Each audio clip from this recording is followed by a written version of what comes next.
بسم اللہ والحمد للہ والصلاۃ والسلام علی رسول اللہ وبعد۔ صورتحال کی پیچیدگی اور اس وبائی مرض کی الغار کے پیش نظر جو حکومت کی اپیل ہے گھروں میں بند رہنے کی، انتہائی یہ قابل غور ہے۔ اس طرح آپ گھروں میں محصور ہو جائیں کہ بالکل باہر نہ نکلیں الا یہ کہ کوئی ضروری کام ہو،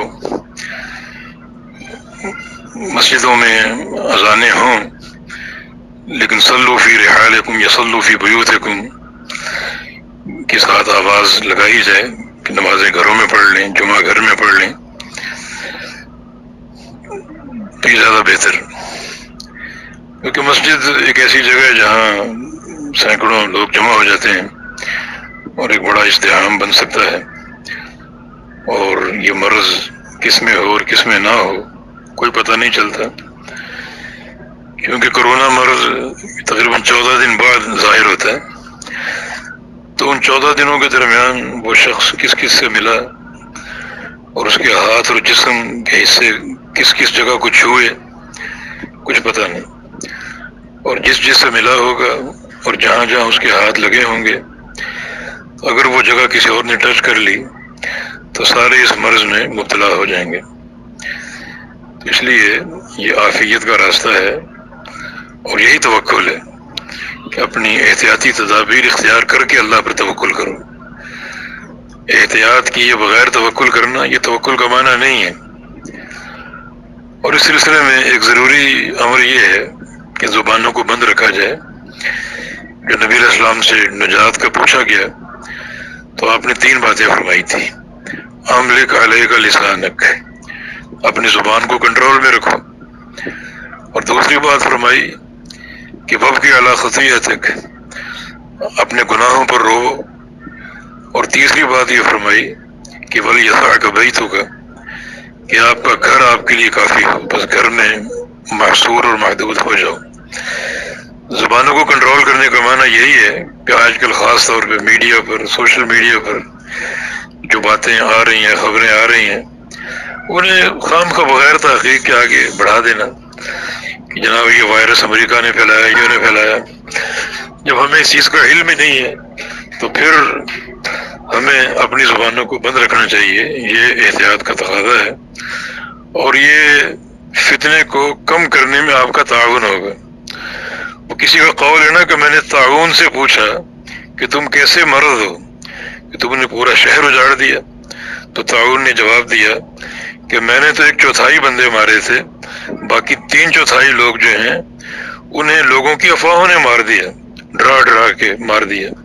تو ہم اللہ تعالیٰ کا ذکر کریں، اللہ پر توکل کریں اور زبانوں کو بند رکھیں اور گھروں میں محصور ہوں، کیونکہ یہی ایک واحد چیز ہے اس مرض سے بچاؤ کے لیے۔ اور باقی ایک یہ بات جو اڑائی جا رہی ہے کہ جس سال حج نہیں ہوگا پھر یہ اس کو بطور علامت قیامت کے بیان کرنا، قیامت آ جائے گی اور فلاں ہوگا اور فلاں ہوگا، سب غلط ہے۔ یہ حدیث ہے صحیح بخاری میں کہ لا تقوم الساعة حتى لا يحج البيت، کہ اس وقت تک قیامت قائم نہیں ہوگی جب تک یہ نوبت نہ آ جائے کہ بیت اللہ کا حج نہ ہو، حج رک جائے۔ لیکن اس حدیث کا معنی سمجھو نا، حج رکنے کی صورت یہ ہے کہ حج کرنے والے نہیں رہیں گے۔ آج تو الحمدللہ پوری دنیا کے دل تڑپ رہے ہیں، دھڑک رہے ہیں حج بیت اللہ کے لیے۔ یہ رکنا ایک مصلحت کے تحت ہے۔ اگر کوئی ایسی نوبت آ گئی، اللہ نہ کرے، کہ حج روکنا پڑا، مرض بدستور موجود، تو حج کا اجتماع تو بہت بڑا ہوتا ہے، اس میں تو کوئی رکاوٹ ہی نہیں ہوگی پھر اس متعدی مرض کے پھیلنے کی۔ تو یہ اس لیے نہیں رکے گا کہ حج کرنے والے ختم ہو جائیں گے، بلکہ اس لیے کہ ایک مصلحت پیش نظر ہے جس کے تحت اس کو روکا جائے گا عارضی طور پہ 1 آدھ سال کے لیے۔ یہ جو حدیث ہے کہ حج نہیں ہوگا، اس کا دور قیامت سے قبل ہے، یہ قیامت کی علامات قریبہ میں سے ہے۔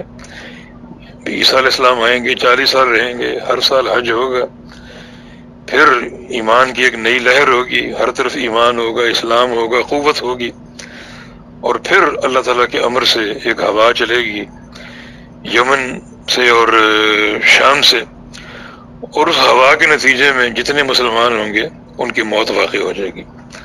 جب موت واقع ہو جائے گی، اب زمین پر فاسق اور فاجر لوگ باقی بچیں گے، ان میں سے کسی کو حج کی توفیق نہیں ہوگی۔ یہ معنی حج کا رک جانا، ان فاسق و فاجروں پر، ان مشرکین پر، انہی پر قیامت قائم ہوگی۔ لا تقوم الساعۃ الا علی شرار الناس، قیامت نہیں قائم ہوگی مگر بدبخت لوگوں پر۔ تو یہ بدبخت لوگ، ان کو حج کا نہ ادراک ہوگا نہ شعور ہوگا، نتیجہ یہ کہ حج نہیں ہوگا، اور اس کے بعد قیامت کا وقوع بڑا قریب آ جائے گا۔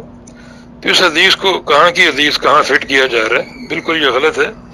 تو یہ رکنا اس لیے نہیں ہے کہ حج کرنے والے ختم ہو گئے ہیں، رکنا اس لیے کہ ایک مصلحت کار فرما ہے۔ تو بالکل اللہ کا ذکر، اللہ پر توکل، ہمیں تو دعا کا اختیار تھما دیا گیا ہے، تو اسی ذات پر توکل ہو، اور توکل اسباب اختیار کر کے ہوتا ہے، اسباب کی نفی کر کے نہیں ہوتا۔ یہ فکر یہ ہو کہ اسباب بھی اللہ کی دین ہے، اللہ کے پیدا کردہ، ان اسباب کو اپنا کر توکل کیا جائے۔ من یتوکل علی اللہ فہو حسبہ، کتنا بڑا ایک اطمینان بخش خبر ہے، جو اللہ پر توکل کرے گا اللہ اس کے لیے کافی ہو جائے گا۔ رسول اللہ صلی اللہ علیہ وسلم کی حدیث ہے کہ جو صبح 3 دفعہ اور شام 3 دفعہ یہ ذکر کر لے، اسے کوئی شے نقصان نہیں دے گی۔ بسم اللہ الذی لا یضر مع اسمہ شیء فی الارض ولا فی السماء وهو السمیع العلیم۔ تو بالکل آپ گھروں میں رہیں، بچوں پر توجہ دیں، گھروں میں نمازیں پڑھیں، اور یہ موقع ہے گھر والوں کی اصلاح کا، ان کی تربیت کا، اور